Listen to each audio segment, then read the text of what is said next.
What's up, guys? Jeff Cavalier, ATHLEAN-X.com. So make your vote below. Fast reps or slow reps, which one is better for building muscle? Jesse, you got a vote? Hopefully it's fast reps because a lot of things I do are very quick. We're talking about in the gym, Jesse. Okay, now, I will reveal the answer here for you. Ready? All reps are good for building muscle, but that is only if you know how to apply the specific techniques that are needed to make slow reps work, or fast reps work, or even very fast reps. So what I want to do is use Jesse as an example here and take you through the different types of reps so we can talk about them. Okay. Right? The first one up is going to be slow reps. Okay? Because I need to slow you down, Jesse. All right? Now here, this is just an example of a repetition that's done under much more control. That's the first thing that should pop out to you.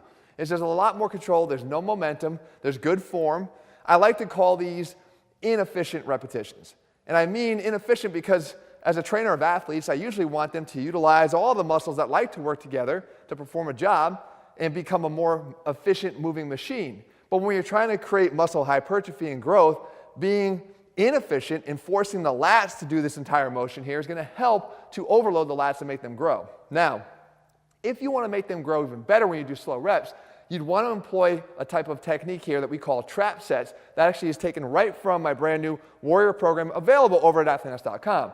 What a trap set looks like is the following. When you do your first repetition, Jesse, you go down for 1 and up for a count of 1. On the second repetition, you go down for a count of 2 and then up for a count of 2.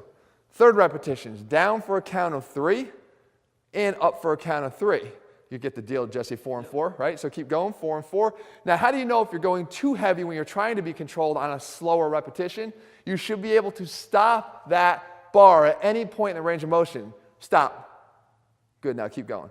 So if you can't stop at some point, you're probably using too heavy a weight to get the benefits or the real benefits out of slow rep training. Now that's 5 and 5. Yep. Now when you reach 5 and 5, you got to go backwards. Do 5 and 5 again. Now this slow tempo will be taken over the course of 10 repetitions. You'd use around your 12 to 15 rep max, and ultimately what you'd wind up with is 60 total seconds of tension. Now what's interesting about this is that only the first 1 or 2 repetitions was easy, right? Yeah. Now we've talked about effective reps on this channel, and there's a whole playlist of 100 workouts that actually utilizes effective reps, and I'll actually link another video at the end where we talk about effective reps. Ultimately, your body doesn't know how much weight is here. All it knows is the tension that you're driving to that muscle. And if we can get to those more effective overloading type repetitions more quickly, then we're doing a better job at stimulating that muscle. Right. So what the best way to do that with is when you're doing slow repetitions is to use this type of cadence where we increasingly slow down the repetitions so that by the 3rd or 4th rep, they're already feeling productive. Oh, they were definitely feeling productive. Right, they're already feeling difficult and challenging. And so being able to incur more time under tension with an inefficient exercise that's really driving the tension through the lats is a great way to do that. So that's how I would attack the slow motion repetitions. Now, if I wanted to grow from fast repetitions, here I'm allowing a lot more body English and movement. Okay. But let me show you why you want to make sure that you got to draw the line. You can do it. You can do it. Oh, okay. So go ahead and increase the weight. Now, I'm a big fan of utilizing momentum and some momentum on the exercises that you're doing to make the muscles work harder. But when you get in this position, get down.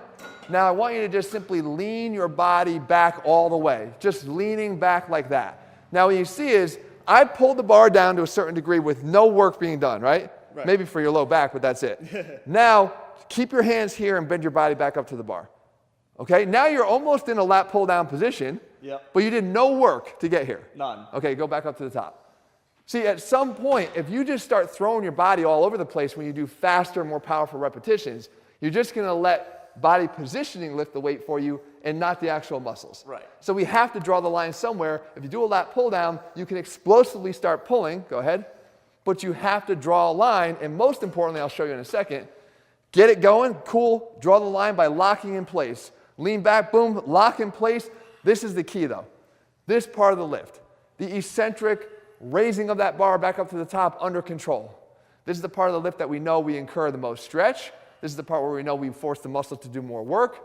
This is the part of the lift that actually is stronger than the concentric, so we could do more repetitions this way. So even if we cheat our way through the concentric, we've got more room to grow here. So if you're going to do these fast, explosive repetitions, somewhere along the line, you got to make sure that you're not just bastardizing the exercise so bad that it's becoming just a body moving through space exercise. It still has to be the muscles that are driving this. Right. Albeit more efficiently because you get some help from some of the other muscles. Okay. All right, so that's number 2. Now let's say you're like my friend C.T. Fletcher, who I love to death. And I've seen so many workouts of C.T. and the guys, and they do the repetitions a little bit differently, right? Go demonstrate what you see when C.T. and those guys do the repetitions. Guys that built amazing bodies over the years by doing tons of repetitions that look like this. Right? Kind of stuck in this sort of mid-range area with a lot faster repetition in the middle here. Why does this work, and how can you make this work? Well, a couple reasons. Number one, this is a partial repetition, right? A lot of it's occurring in the middle or towards the end of the repetition. Right. We already know that partial repetitions can have additional benefit, especially if they're occurring in that lengthened range. Mm-hmm. But what's most important here, and this is something that they all did, if you're going to perform these repetitions in this range at that speed, then you absolutely have to take these sets to failure. Yeah. I mean failure. Like failure. Can't move it anymore? Can't move it anymore. Where you're just moving little, tiny little repetitions. Think kind of like the Sam Sulek type repetitions at the end. Oh, yeah. Just the sort of short little repetitions at the end. You take that all the way to failure. It's very similar to when you're using light weights. Mm-hmm. You can use light weights and build muscle by going even into the 20, 25 rep range, 30 rep range, as long as you're pushing yourself through that burn and taking it to failure. Right. So the answer to the question of whether or not fast or slow reps are better, the answer is they're both good and they both need to be done. As a matter of fact, I mentioned that Warrior program. We have fast and slow reps being done together in the same workouts and throughout the same phases of training because we know that both of them are necessary. Control and aggression, right? The ability to do both is what ultimately leads you to a more athletic, highly performing body than just being able to be one-dimensional in terms of being a bodybuilder. Right. And all of these will work, again, if you know how to do them, and now with this video, hopefully you do. If you're looking for that program, guys, you can find it over at ATHLEAN-X.com. If you want Jesse to do something to help himself with that issue he's having, give him some tips below. I don't know what the hell you got for him. All right, guys, make sure you subscribe, turn on notifications so you never miss a video when we put one out. All right, guys, see you soon.